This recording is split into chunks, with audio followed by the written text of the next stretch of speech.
which is a remarkable text. I often teach it.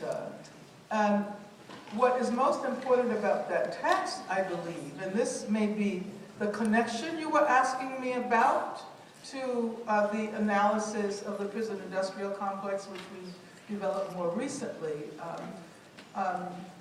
Foucault wrote Discipline and Punish in the early 1970s as a direct response to the prison uprisings that were happening all over the world, especially in the United States. Attica, 1971, but also in France. Foucault was a member of an organization that was called Centre d'Information sur les Prisons, Center of Information about Information Center about prisons. And he wrote, believe it or not, Discipline and Punish, so that prisoners would be able to use this analysis to further their own cause. And he saw himself as a spokesperson of the prisoners. Foucault, well, I should be giving a lecture here, but I'll say that the first time Foucault ever visited a prison, he went into Attica in the aftermath of the uprising in 1971, the 1971 uprising. Prison industrial complex, fast forward some time. Well, I should say that in the mid-70s also you had the emergence of, or even before that, a conceptualization of prison abolition. The abolition of imprisonment as the dominant mode of punishment. It comes not from Foucault, but it comes from Quakers.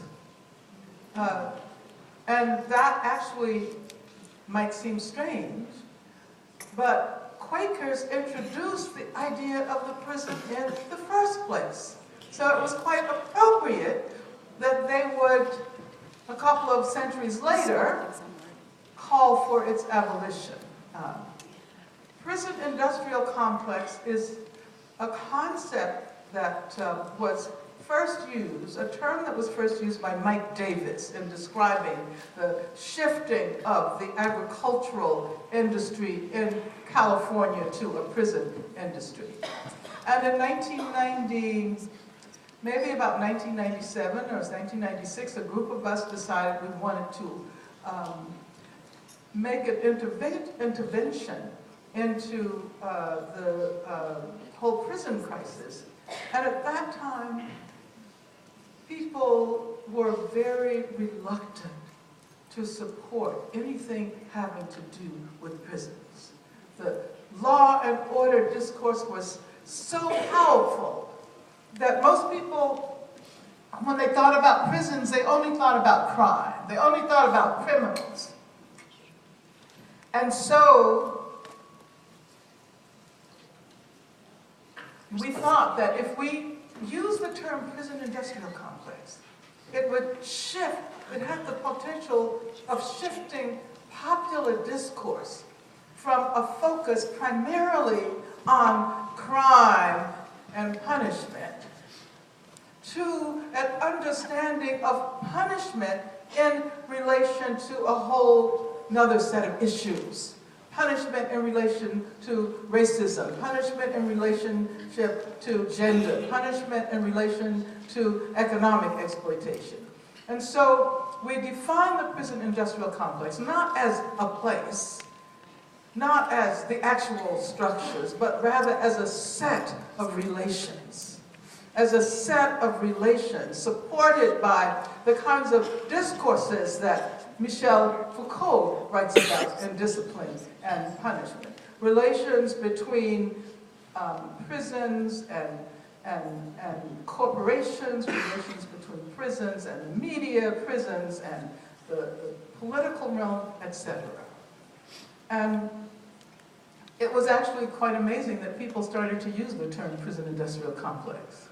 I don't know how many of you had heard of prison industrial complex. You see, far more people than have read Black Reconstruction. But thank you. I'm sorry, I could speak for the next hour about that, and I probably shouldn't have spoken at such great length, but thank you for asking that question. Okay. Hi, I just want to know what your thoughts are on the current Supreme Court case regarding affirmative action and how you felt about that. Yeah, affirmative action. Let me see if I can be really, really succinct. And I'll say that affirmative action has acquired a really bad reputation because people assume, and this is the argument that we always hear, that it's about individuals. It's about this individual who is being given opportunities that other individuals don't have. So it's about saying that this individual should get this job or should be admitted to this institution. But if you read Cheryl Harris, who has a wonderful analysis in her piece, it's an extended legal essay on property and whiteness. And she argues that affirmative action has never been about individuals. Individuals happen to benefit from it, but it's always been about uplifting entire communities. And therefore, when you say that this white man is suffering as a result of this black woman's being given an opportunity of being chosen before him, it's not about that. Because he is not associated with a community that has been historically subjected to unspeakable modes of oppression. And see, affirmative action is one of the strategies that ought to be used to help us move out of slavery. If you admit that we're still living with the consequences of slavery, you have to argue that affirmative action is necessary. And let me just tell you one little story. I was in Brazil a couple of weeks ago, last month actually, and there is a new university in Bahia, and you know Bahia, right? It's the section of Brazil where there are more people of African descent than anywhere else. And so the percentage of people of African descent in the university was just about 2%, something like that. And 5 years ago, that would have been 2007, they decided to create an affirmative action university. And now there are 4 campuses in Bahia, in Cachoeira and Cruz das Almas and 3 other campuses. And it is a university that is now 80% black. And this has happened in 5 years. There are vast numbers of students there. It's absolutely amazing. And what is also happening as a result is that the black population in general in Brazil is growing. But it's not because there are more black people there. It's because there are more people who are identified as black. And someone was saying that there are professors of the university who did not identify as black before, and now they identify as black. Black actually is a political category, much more than it is a descriptive or a biological category. But thank you very much for the question. First and foremost, I want to thank you for taking the time to share some of your wisdom and your insight with us.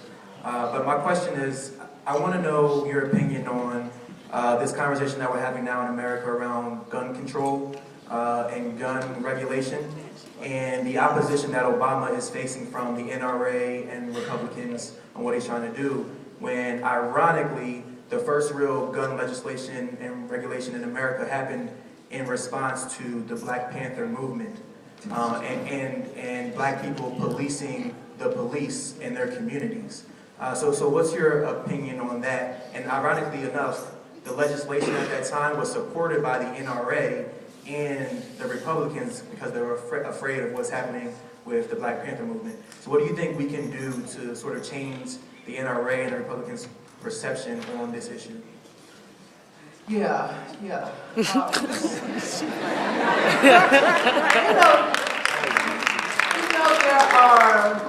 There are more guns proportionally in this country than in any other country in the world.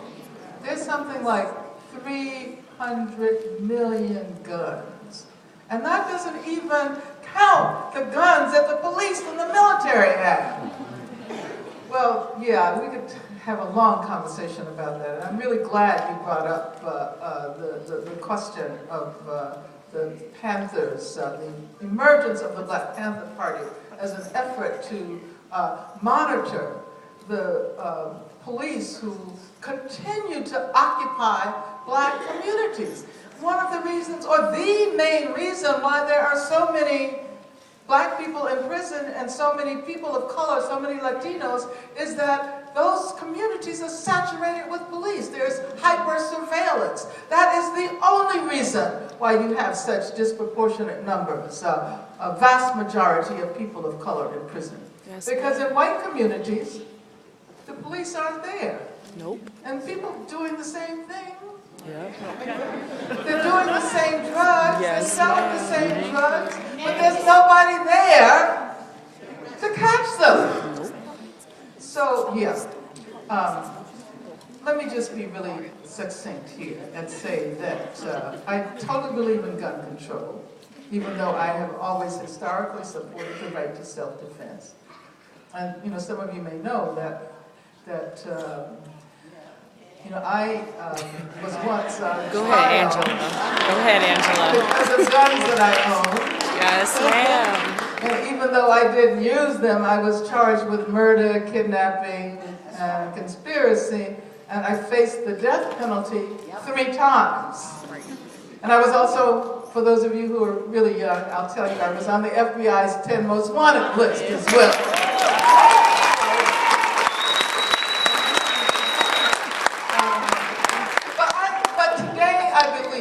That we have to rid the society of guns. But that will mean not only taking away all of the guns that civilians have, but also de-arming the police and the military. So let's get rid of all the guns. It's a little too utopian. And then I think we'd be in a much better position to create the kind of society that Dr. Martin Luther King wanted. Yeah, I don't know if that's going to work. Angela, it's a little too wishful thinking. And we can sit down and talk about this further. My question is about independent politics.